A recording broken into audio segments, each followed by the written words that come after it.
Bueno, bé, ja ho tenim quasi tot a punt. De fet, aquest divendres farem aquest acte que és el més central de la nostra entitat cada any i on fem una mostra doncs, de la representativitat de què gaudeix la DEC pel que fa a la seva massa social, la composició dels diferents sectors que en formen part. És una oportunitat també per acabar-nos de donar a conèixer, és una oportunitat per rebre també doncs, la participació d'altres autoritats en aquest àmbit de les associacions empresarials de la resta del país, amb representació també del govern. Bueno, arriba en un moment doncs, on ens sembla que sí que es comença a albirar una llum al final del túnel pel que fa a la sortida de la crisi, la recuperació econòmica, tot i que a una velocitat encara lenta, és a dir, no és que siguem tampoc optimistes, veiem que efectivament sembla que ja no destruïm ocupació com veníem destruint en els darrers mesos i anys, però que tenim un volum importantíssim, un percentatge altíssim d'atur, i la forma d'anar-nos d'anar generant ocupació, o el ritme en què es va generant ocupació per donar feina a totes aquestes persones que ara no en tenen és lent encara. En l'últim informe de conjuntura econòmica que va publicar la DEC doncs ja es veia que al Garraf es generava ocupació neta, poca, però es generava ocupació neta, això és una senyal positiva, i en l'Alt Penedès, tot i que no es generava ocupació neta, observem que el motiu pel qual això era així era degut a les diverses fusions que hi ha hagut en el sistema financer, sobretot el tema de Caixa Penedès amb Banc Sabadell. És a dir, que si descomptem aquest àmbit financer, doncs també l'Alt Penedès estaria en una posició de generar ocupació neta. Baix Penedès parteix d'un altre escenari, és més estable i encara estem en una posició més dèbil. Nosaltres treballarem en molts àmbits, però sí que en destaquem tres en aquest moment, tot i que durant el mandat anirem incorporant coses noves i objectius nous, però d'entrada el que sí que vam parlar és que intentaríem créixer, que l'entitat creixés en número de socis a les tres comarques, perquè a part que és una forma de donar viabilitat a l'entitat i de poder inclús millorar els serveis i la qualitat dels serveis que venim prestant, ho fem també o ho volem fer per un acte de responsabilitat, tot entenent que els serveis que ofereix la DEC són útils per les empreses, són realment útils i els hi poden ser de gran ajuda en aquests moments de dificultats que passen i per tant ens sentim també amb l'obligació de poder-los fer arribar al màxim nombre d'empreses possibles. Per tant, primer eix, creixement. En segon lloc,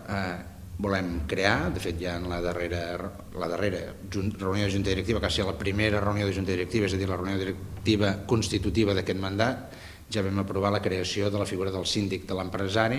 i el fet que això recaigui en el soci Xavier Mestres.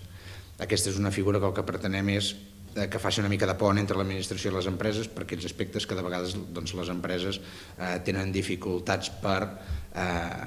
agilitzar amb l'administració. De vegades hi ha tràmits o temes administratius que l'empresari se sent una mica perdut, que no sap per on ha d'anar o que es demoren en accés o inclús que poden arribar a quedar bloquejats, doncs tenir una persona de la institució, de la DEC, que pugui acompanyar l'empresari per intentar agilitzar aquests tràmits. I en tercer lloc, una cosa que volem potenciar també és el fet que la DEC esdevingui un generador d'opinió en tots aquells temes que puguin afectar o interessar al món empresarial, als empresaris. És a dir, volem que la DEC, en tant que som uns representants d'un col·lectiu concret, els empresaris d'aquestes comarques, doncs ens hem de pronunciar i hem de fer sentir la seva veu quan sigui necessari, sempre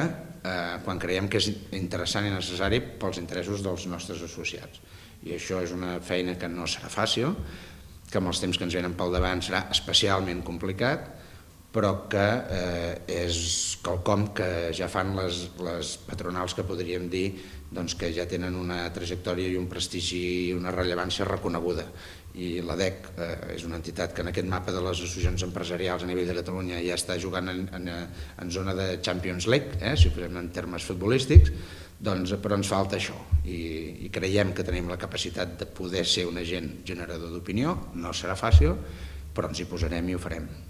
Home, jo diria que tot territori, com tota empresa, ha de ser capaç d'identificar els seus potencials que el fan ser diferent d'altres territoris o d'altres empreses i, per tant, potenciar-los en la mesura que sigui possible. Si parlem del Gran Penedès, I aquí identifiquem per una banda els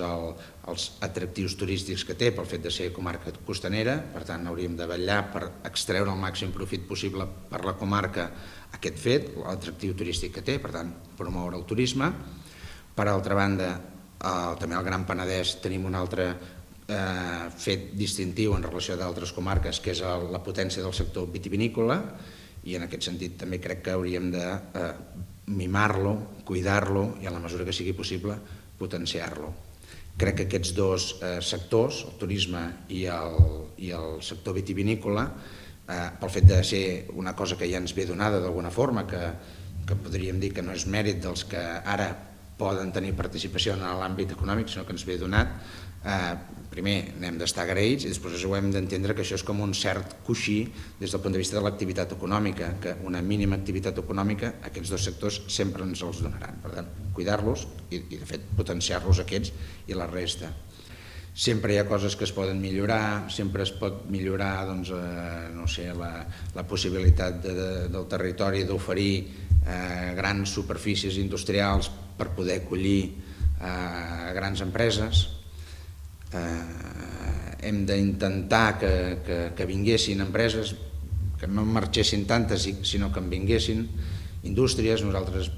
volem reivindicar el paper de la indústria, no només de la gran indústria, sinó de totes aquelles altres indústries de tamany petit i mitjà, perquè entenem que són generadores de riquesa i que per tant tenen una alta capacitat d'ocupar persones, i aquesta capacitat d'ocupar persones és el que fa que tinguin aquest fet genuí de capacitat de repartir la riquesa de forma equitativa. Hauríem de vetllar una mica, en la mesura que sigui possible, anar millorant infraestructures, que hi hagi bones connexions d'internet a tots els nostres polígons, que hi hagi accessos correctes a tots els nostres polígons. Se'n poden anar fent de coses, sí. El fet que la meva empresa professionalment es dediqui a acompanyar empreses a aconseguir finançament, doncs primer el que em dona és un cert coneixement d'un dels principals problemes que tenen avui en dia els empresaris, que és la dificultat per accedir al finançament, i per altra banda, si em dieu com creus que evolucionarà el crèdit en els propers anys, jo crec que no veurem una gran recuperació de la fluïdesa del crèdit a les empreses. En aquest sentit, sempre poso d'exemple que si mirem els paràmetres dels balanços de les empreses europees, veiem que l'endeutament bancari representa com a màxim un 40%, en canvi les empreses catalanes i espanyoles l'endeutament bancari sobre el total del passiu representa al voltant d'un 60%. En la mesura que aquest país es va integrant en la Unió Europea, vol dir que també les empreses han d'anar ajustant tots els paràmetres a assemblar-se al màxim a la resta d'Europa, i això el que ens diu és que estem en un camí on les empreses es veuran obligades a anar-se desprenent de finançament. És a dir, no només que fluirà el crèdit més del que hi ha ara, sinó al contrari, que hauran d'anar buscant fórmules alternatives de finançament, perquè les entitats financeres els aniran reduint les línies de finançament. Llavors això és una cosa que a les empreses se'ls hi podria... L'ideal,